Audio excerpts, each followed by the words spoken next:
December 7, 1958. A Sunday morning so cold it felt like the air itself had teeth. Portland, Oregon was wrapped in a thick, gray mist, the kind that clung to your skin and made every breath feel heavy. The Martin family, Kenneth, Barbara, and their 3 daughters, Barbie, Virginia, and Susan, had no idea that this would be the last morning they'd ever spend together. They were just a family. A normal, happy family. Kenneth, a quiet but kind man, worked at the local lumber mill. Barbara was the kind of mother who always had cookies in the oven, who sang along to the radio while doing dishes. The girls, bright-eyed, full of laughter, were looking forward to Christmas. That morning, they piled into their red and white 1956 Ford sedan, heading toward the Columbia River Gorge to gather evergreen branches for holiday decorations. It was a tradition. A simple, wholesome outing. But something was wrong.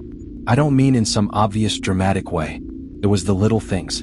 The radio crackled between songs, a weatherman warning of strong currents along the Columbia, dangerous conditions, before fading into static. At a gas station just outside Portland, the attendant, a grizzled old man named Ed, would later tell police that Barbara Martin had seemed off. Not scared exactly, just distracted, like she was listening to something no one else could hear. And then there was the way Kenneth hesitated before pulling back onto the road. Just for a second. Just long enough to glance in the rearview mirror, as if something was following them.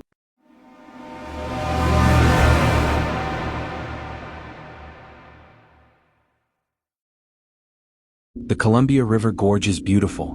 And by beautiful, I mean it's the kind of place that makes your skin crawl when you're there alone. Towering basalt cliffs, black and jagged, like the ribs of some long-dead beast. The river below, wide and merciless, churning with icy currents.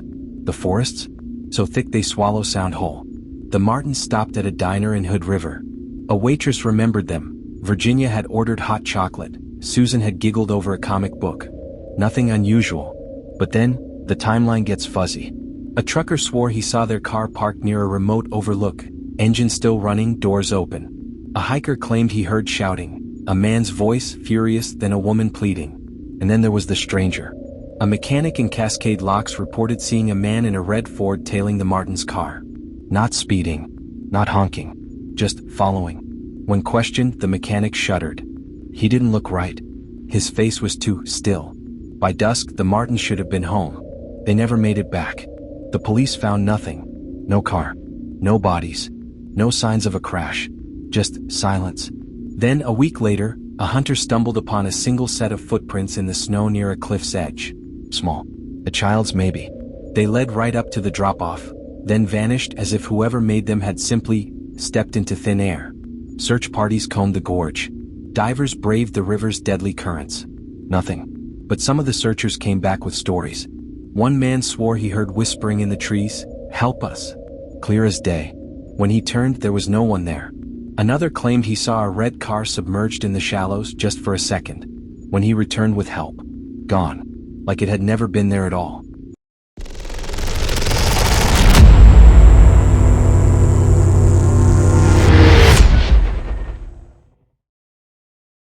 May 1959. 5 months later. 2 fishermen near the Dalles spotted something pale bobbing in the water. Virginia and Susan Martin.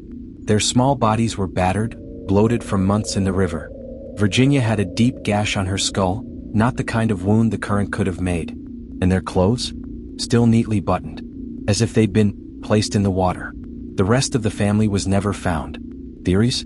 There are plenty. Maybe Kenneth lost control of the car. Maybe they plunged into the river and only the girls washed ashore. But then why no wreckage? No skid marks? Others whisper about the man in the red Ford. A suspect? A predator? Then there are the darker stories. Locals talk about an old lodge deep in the gorge. A place where people used to gather for rituals back in the 20s. A place where, even now, hikers report seeing shadows moving in the windows. And then there's the photo. A damaged roll of film was found near the riverbank years later. Only one image was salvageable, a blurry snapshot of the Martin family smiling. But in the background, just barely visible, something was standing behind them.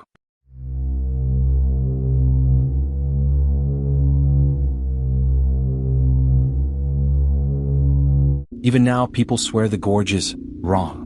In 1993, a hiker found a child's sweater tucked between the rocks. It smelled like wet earth and something metallic. In 2012, campers reported hearing giggling in the trees, high-pitched, playful. Then a man's voice, guttural, snarling, "Too late." And sometimes, on the coldest winter nights, if you stand near the cliffs and listen very carefully, you can still hear a car engine, idling, waiting. The case was closed. The files were archived. But the Martins didn't just disappear. Something took them. Something that didn't want them found.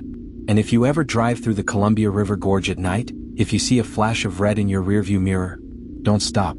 Because the gorge remembers. And it's always hungry for more. This next story is so eerie it will make your skin crawl. Let's get into it.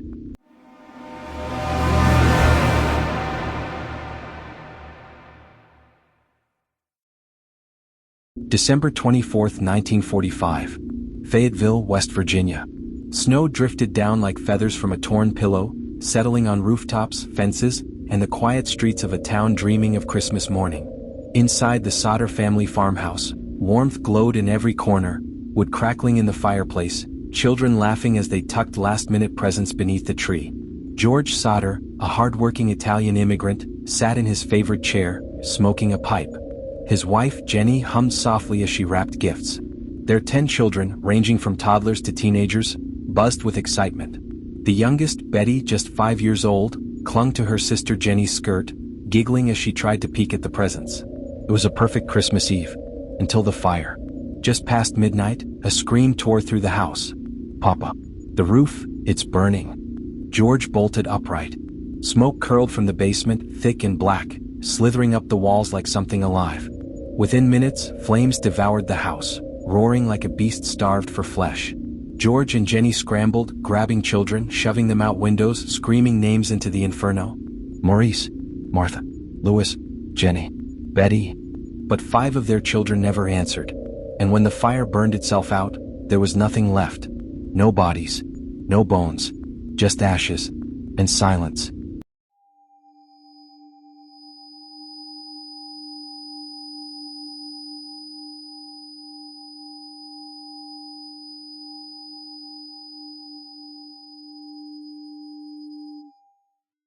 The fire department didn't arrive until dawn.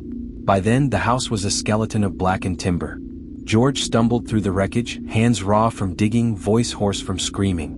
But he noticed something wrong. The ladder he always kept propped against the house, gone. The telephone line, dead. Not burned, cut. His trucks, which had worked perfectly the day before, wouldn't start. And the fire, it burned too hot, too fast. The sheriff told him, the children perished. Their bones were consumed. But George knew fire. He knew cremation took hours. Even then, fragments remained. So where were his children's teeth? Their belt buckles? Anything? There was nothing. As if they had never been there at all.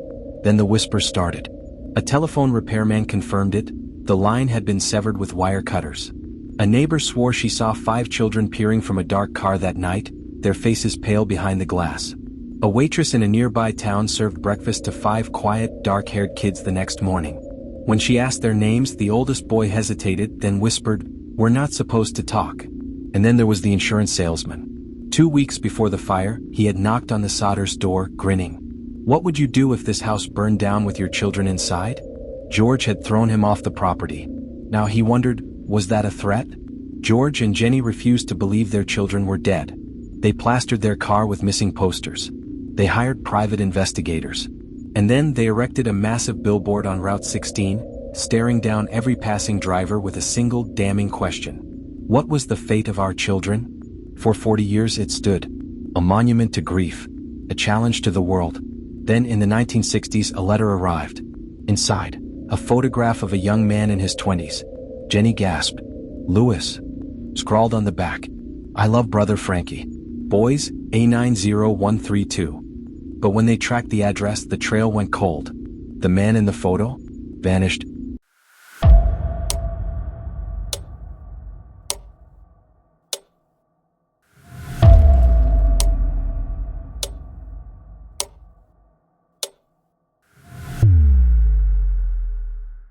What really happened? Theories turned to terror. Theories festered like rot beneath the town's skin. Theory 1. The fire was a cover-up. George had been vocal against Mussolini. Had someone taken revenge? Rumors swirled of a local family with mafia ties. Men who could make a house disappear. Theory 2, the children were stolen. Human traffickers. A black market adoption ring. Some said the kids were raised under new names, their memories rewritten. Theory 3, something older than crime. An old man in the hills whispered that the Sodder land was cursed. Fire don't just burn wood, he muttered. It cleans what can't be spoken. Had something taken the children? Something that left no bones behind? Jenny wore black for the rest of her life. George dug through animal bones, searching for fragments of his children. Every Christmas, the surviving Sodder siblings set 5 extra places at the table. And sometimes, on winter nights, neighbors swore they heard laughter in the wind. Children's voices calling from the dark. The case was closed. The house was gone. The parents died without answers. But the mystery? It still burns. Because the truth is this: 5 children vanished without a trace. No bodies. No closure. Just a billboard that stood for decades, screaming into the void. And maybe, just maybe, if you listen closely on a cold Christmas Eve in Fayetteville, you can still hear them, waiting to be found. The fear is only beginning. Hold tight as we dive into another horrifying experience.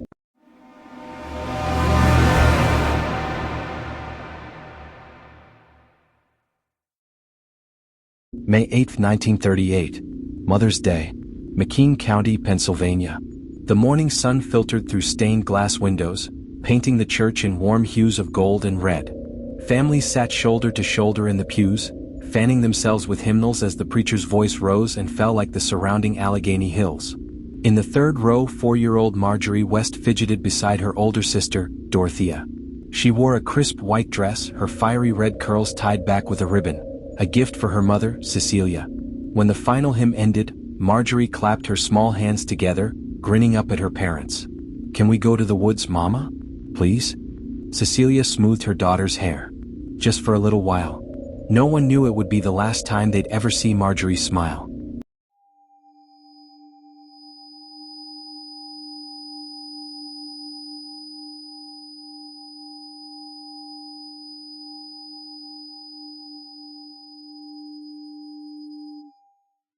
The meadow was idyllic, wildflowers swaying in the breeze, the distant murmur of a creek, sunlight dappling the grass.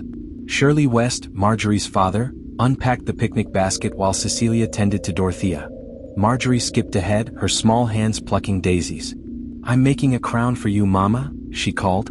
Shirley walked back to the car to retrieve a blanket. Cecilia turned to help Dorothea with her shoes. A gust of wind rustled the trees. When they looked up, Marjorie was gone. Not a scream. Not a rustle. Not a single footprint in the soft earth. Just an empty patch of grass where a little girl had been standing seconds before. Within minutes, the woods erupted with shouts. "Marjorie!" Hundreds of townspeople combed the forest. Boy Scouts, police, bloodhounds. Even planes buzzed overhead, scanning the dense canopy. But the woods gave up nothing. No torn fabric. No tiny shoe. Not even her white ribbon. Cecilia collapsed, clutching Marjorie's unfinished daisy chain. Shirley's voice broke as he screamed his daughter's name into the trees. Then, as night fell, the whispers began. Did she fall into an abandoned mine shaft? Was there a bear? A wolf? Or had someone been watching from the shadows?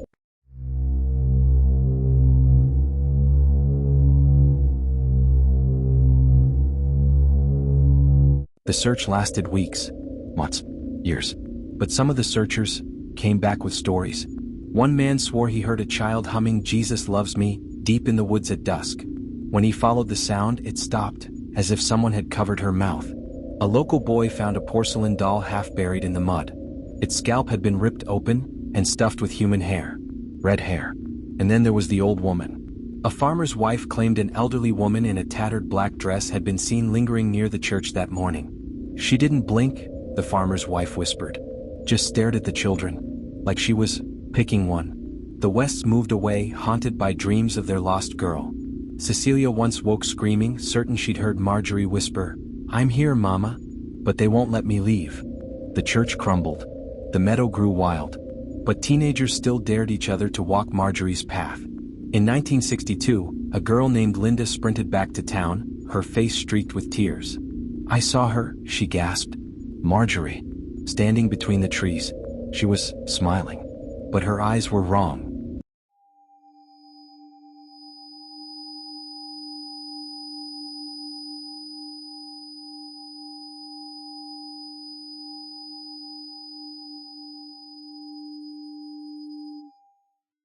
Theories and fear.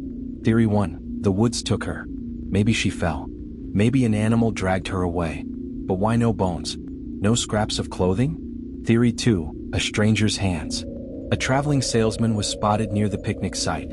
Years later, a man arrested for abducting a girl in Ohio confessed to being in McKean County that day. But I didn't take no redhead, he sneered. Theory 3. Something older than crime. In 1978, hikers found a collapsed cabin deep in the Alleghenies. Scratched into the hearth, M. West. Inside, a doll with its eyes gouged out, and a child's teeth strung on a wire. Locals muttered about a cult that once whispered to the voice in the pines. In 1991, a retired detective received a letter. No return address. Just a single line. I was Marjorie West once. But I don't remember being her. The postmark led him to a nursing home in New Jersey. An elderly woman sat by the window, clutching a daisy brooch. When he said Marjorie's name, she began to rock. They called me Mary, she murmured. But sometimes, I dream of a red ribbon. Then she turned her face to the wall, and never spoke again.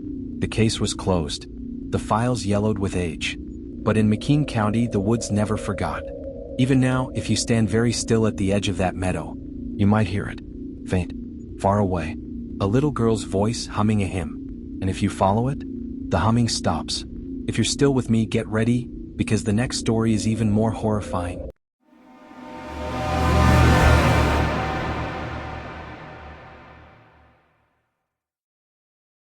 August 23, 1912. Swayze Lake, Louisiana. The air hung thick with the scent of damp earth and rotting cypress.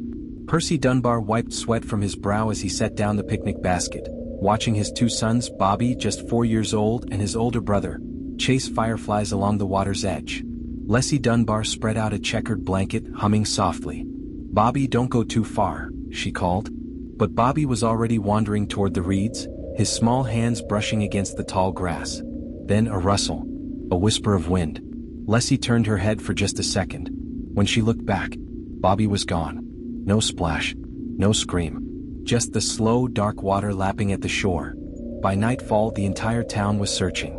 Men with lanterns waded through the swamp. Bloodhounds bayed, then fell silent, their noses pressed to the ground in confusion. Divers dragged the lake, pulling up nothing but silt and dead branches. Then a fisherman came forward, his voice trembling. Saw a man in a rowboat, had a boy with him. Boy was crying, but the man just stared. Then the fog rolled in and they was gone. Leslie began having dreams. In them Bobby called for her, but his voice was wrong. Too deep, too slow. And always just before she woke she heard something else. The sound of something crawling out of the water. 8 months later, a miracle, or a nightmare. A drifter named William Walters was arrested in Mississippi with a small, silent boy at his side. Walters claimed the child was Bruce Anderson, the son of a poor woman named Julia Anderson. But when the Dunbars saw him, Leslie collapsed to her knees. Bobby. Oh God, it's Bobby. The boy didn't react. He didn't know them. And when Julia Anderson arrived, weeping, reaching for him, the boy flinched. That's my son, Julia begged. Please. But the Dunbars had money, influence, and the town wanted it to be Bobby. So when the judge ruled in the Dunbars' favor, no one protested. Not even when the boy woke screaming every night, whispering, "They told me my name is Bobby now."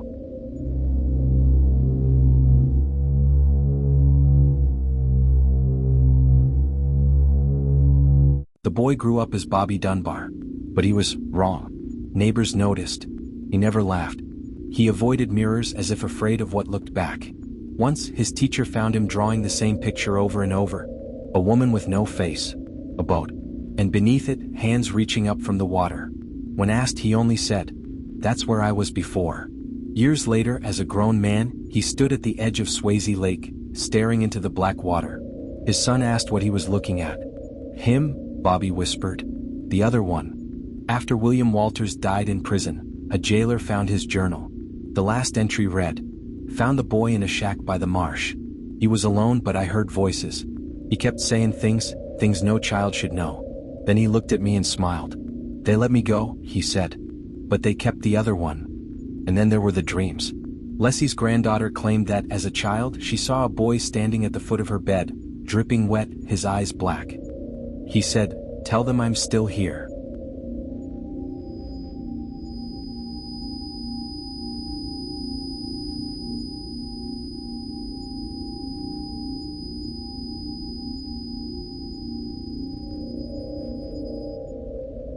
In 2004, DNA proved the truth. The boy raised as Bobby Dunbar was not the Dunbar's son. He was likely Bruce Anderson. But the real Bobby? He was never found. Then in 2010, an old woman came forward with a letter. Her grandfather, a grave digger, had confessed on his deathbed. Buried a child's coffin in 12. No name on it. Just a little wooden cross. The letter ended with, "The boy who came back wasn't Bobby. But the swamp still has him." The case was closed. The truth was known. But in Opelousas they still tell stories. They say if you go to Swayze Lake at dusk when the mist rises, you might see two small ripples in the water. As if something is looking up at you. Waiting. Wondering why it was left behind. This has been The Boy Who Came Back Wrong. Sleep well. If you enjoyed these terrifying tales, don't forget to like, share, and subscribe. Your support helps keep the horror coming. And don't forget to hit the bell icon so you never miss a chilling story.